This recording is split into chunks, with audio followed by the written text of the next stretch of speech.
তো ক্লাছত অকল দুজনী ছোৱালী আছিলে, এজনৰ নাম জোনমণি, এজনৰ ৰুণজুন। মই দুইজনকে লাইন মাৰিছিলো, লিখিছিলো।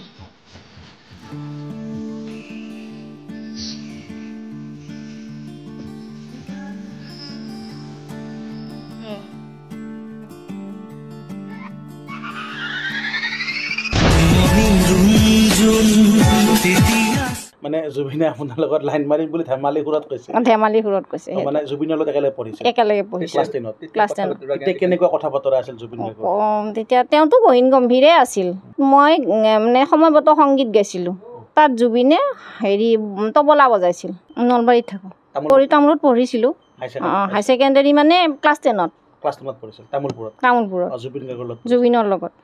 জুবিনৰ আপুনি গাৰ্লফ্ৰেণ্ড আছিল বুলি কৈছিল। গাৰ্লফ্ৰেণ্ড বুলি কৈছে, কিন্তু আমাৰ তেতিয়াৰ দিনত গাৰ্লফ্ৰেণ্ড নাছিল। আজিকালি আৰু এই নৱপ্ৰজন্মক জনোৱাৰ কাৰণে গাৰ্লফ্ৰেণ্ড শব্দটো কৈছে।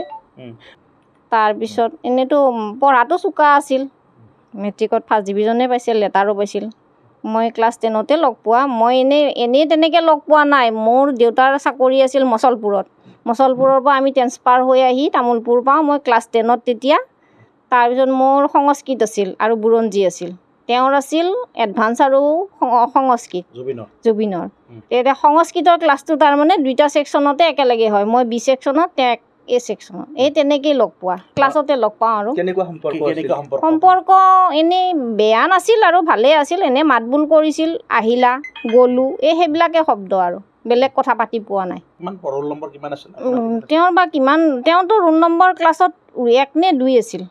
তেওঁতো ক্লাছ 9তে আহিছে নহয়। ক্লাছত 9ত আহিলে তেওঁ বছৰেকীয়া পৰীক্ষা দিলে তেওঁৰ ৰোল নম্বৰ 1 নে 2 হৈছে। মইতো ক্লাছ 10ত আহিছোঁ, মই বি ছেকশ্যনত পঢ়িছোঁ। মোৰ ৰোল নম্বৰ বেছি আছিল, 65 মান কিবা আছিল। কিন্তু মেট্ৰিকত আপোনাৰ এই যিটো এডমিটত কিন্তু মোৰ 224 নম্বৰ আছিল। কিবা তেনেকুৱা স্মৃতি মনত আছে নেকি জুবিন? স্মৃতি আছে, মানে এবাৰ তামোলপুৰত ৰঙালী বিহুৰ সন্মিলন হৈছিল, ছাত্ৰ সন্থাই পাতে। তাত মই মানে সময়গত সংগীত গাইছিলোঁ, তাত জুবিনে তবলা বজাইছিল।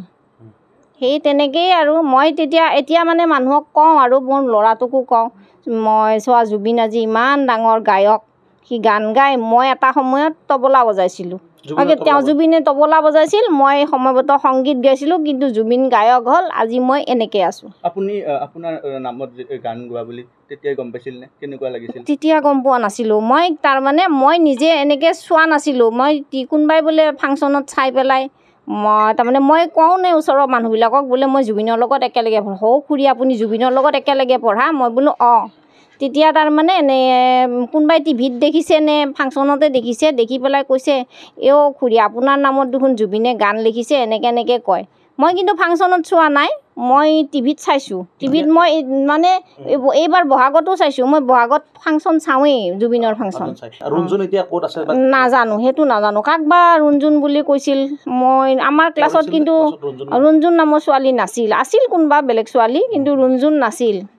এতিয়া জুবিন নাই, নিশ্চয় বেয়া লাগিছে। বেয়া লাগিছে শুনি, বেয়াটো লাগিবই। তেওঁতো যোৱাৰ সময় হোৱা নাছিল, গ'ল আৰু কি কৰিব। এতিয়া ধৰকচোন, যোনে ষড়যন্ত্ৰ কৰি তেওঁক মাৰিলে, তেওঁতো এনেই মৰা নাই, ষড়যন্ত্ৰ কৰিয়ে মাৰিছে। এতিয়াতো মুখ্যমন্ত্ৰীয়েতো ভাল পদক্ষেপে লৈছে। এতিয়া যোনে দুখ কৰিছে তেওঁক মানে দোষীক শাস্তি দিব লাগে, আৰু উচিত শাস্তি দিব লাগে, ভাল শাস্তি, যাতে জুবিনৰ আত্মায়ো শান্তি পায়, লগতে অসমৰ ৰাইজেও শান্তি পায়।